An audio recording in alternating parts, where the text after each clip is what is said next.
Pari yung grupo, mga kababayan na namimirwisyo dito sa ating bansa. Sabi ko nga, mukhang one big happy family pala ito.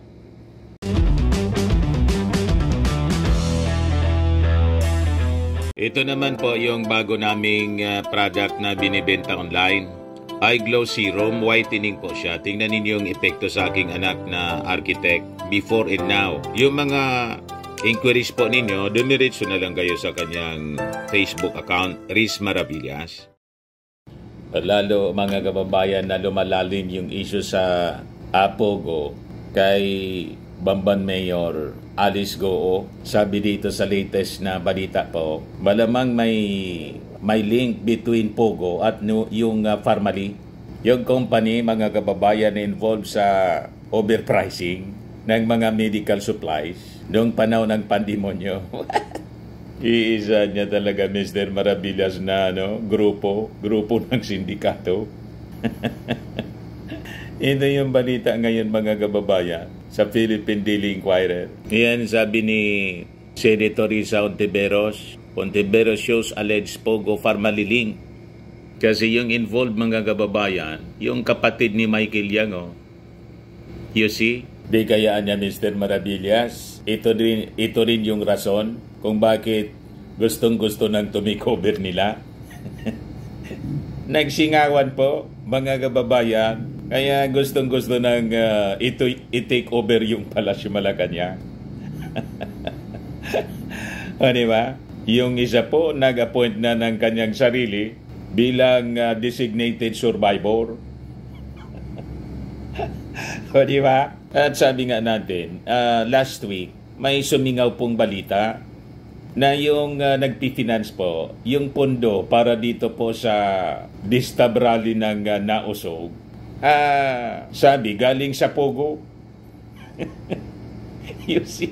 So sabi dito sa balita, in an online press conference kanina, sabi po ni Senator Risa Ontiveros na itong si suspended Bamban Mayor Alice Goo, malamang may kaugnayan sa mas malaking grupo ng sindikato, revealing that her company, itong Baofu Land Development Incorporated, may direkta pong transactions with certain Hong Jiangyang. Ito daw si Hong Jiangyang ay kapatid ni Michael Yang, yung dating advisor, economic advisor ni dating Pangulong Digong, na siya ring central figure sa Pharmally scandal. Ganon, mga kababayan, ang koneksyon. So sabi ni Ontiveros, friends, let me show you this image from the Anti-Money Laundering Council. Ang kumpanya niya ni Alice Goo, ang Baofu, ay may direktang transaksyon sa joint account ng dalawang tao. Ang isa, si Yong Xingkan, na incorporator ng Hongxing. Ito namang Philippine offshore gaming operator na ni-raid sa Bamban at Tarlac. Ang kasama niya sa account ay isang nagngangalang Hong Jiangyang. Sabi, mga kababayan, ni Ontiveros, pagbubulgar niya po doon sa online press conference na kanyang pinatawag, sino ba niya itong si Hong Jiangyang? Ang sagot niya, kapatid po siya ni Michael Yang. Yes, the same Michael Yang na dating economic presidential advisor kuno ni Duterte. Booking na booking, mga kababayan. Kaya gustong i-take over na po yung Palasyo Malacanang. Walang makumbinsi.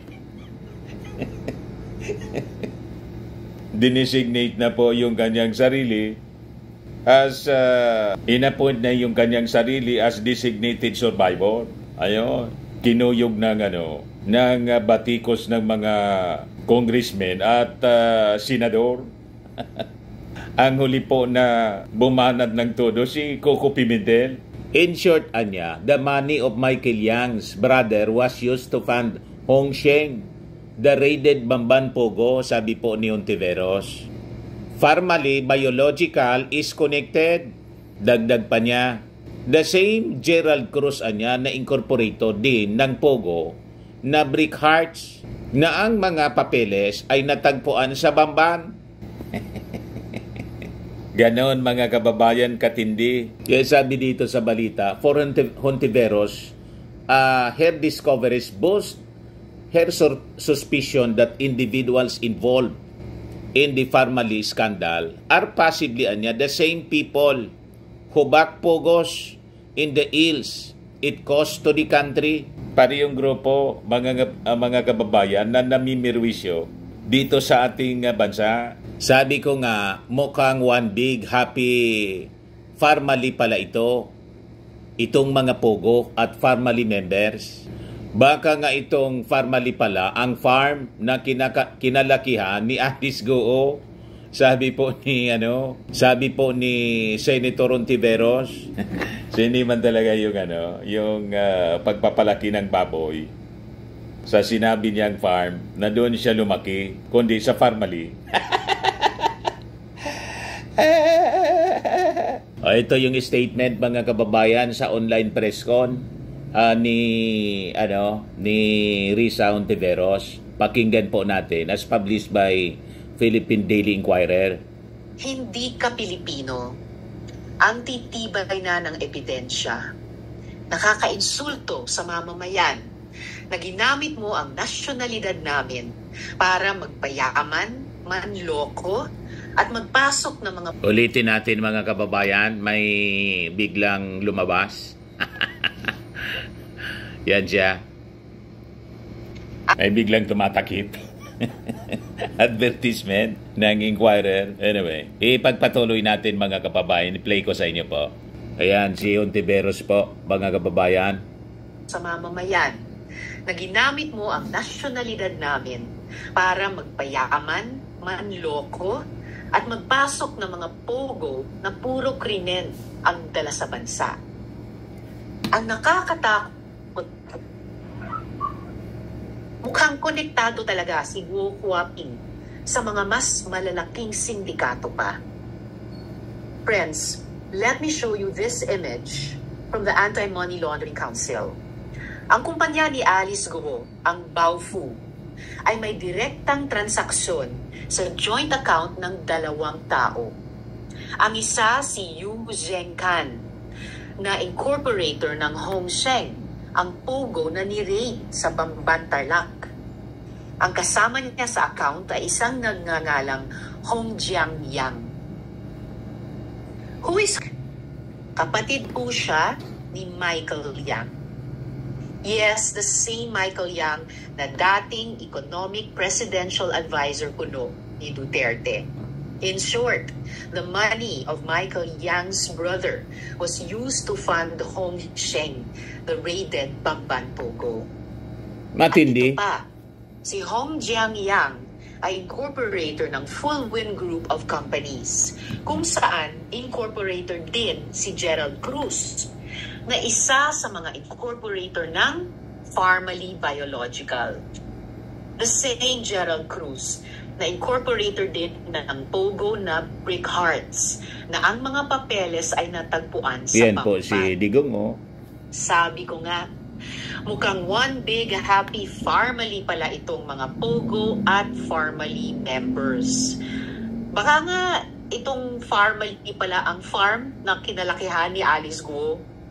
Malamang mga kababayan, yun nga, lumaki siya sa farm mali. Sabi yan po ni Risa Hontiveros. Kaya sabi ng mga nag-react, sabi ni Nivensky Realizo, tanggalin na kasi lahat ng pogo sa Pilipinas.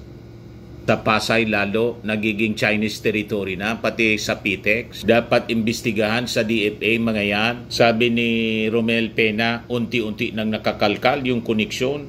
Sa ayaw nila ng milyones lang, bilyones talaga gusto.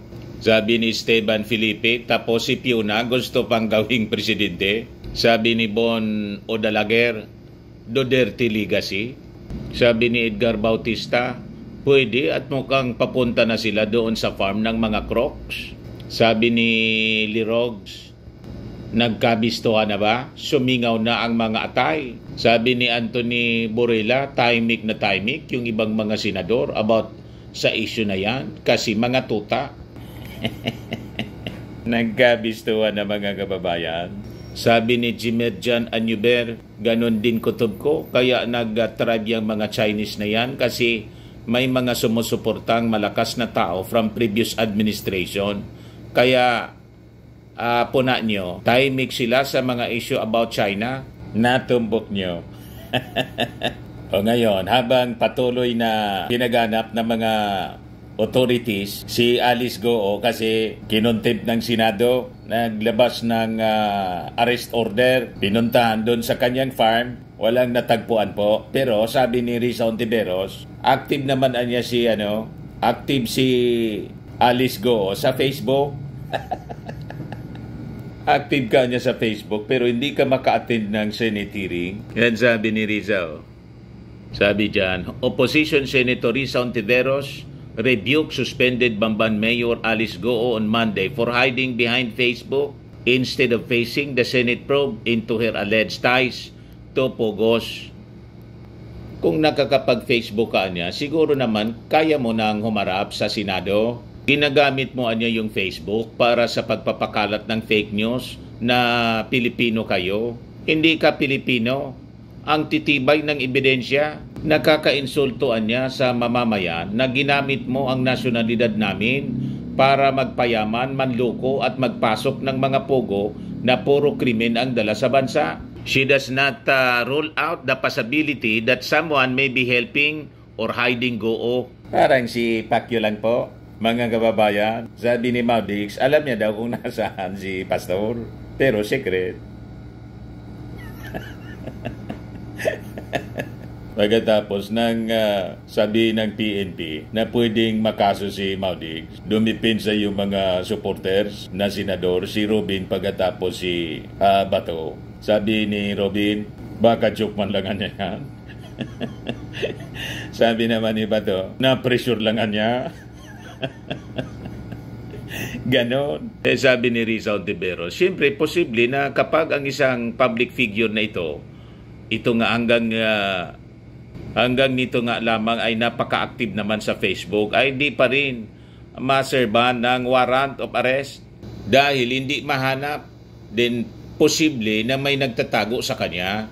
At kung ganon niya, ay posibleng matanong din sa kanila kung hindi ba sila guilty ng obstruction of justice dahil covered na po ng isang citation in contempt at warrant of arrest mula sa Senado. So yan mga kababayan ang hinala na malamang may tao na tumutulong kay Alice Goo. Siyempre mga kasabwat. Kung sino yung mga kasabwat? Maraming kasabwat po. Ngayon sabi, over 5 billion na pesos daw deposited in 2020 sa mga bank accounts po ni Alice Goo. Matindi po. Yan ang binulgar po ng AMLAC. Yan po.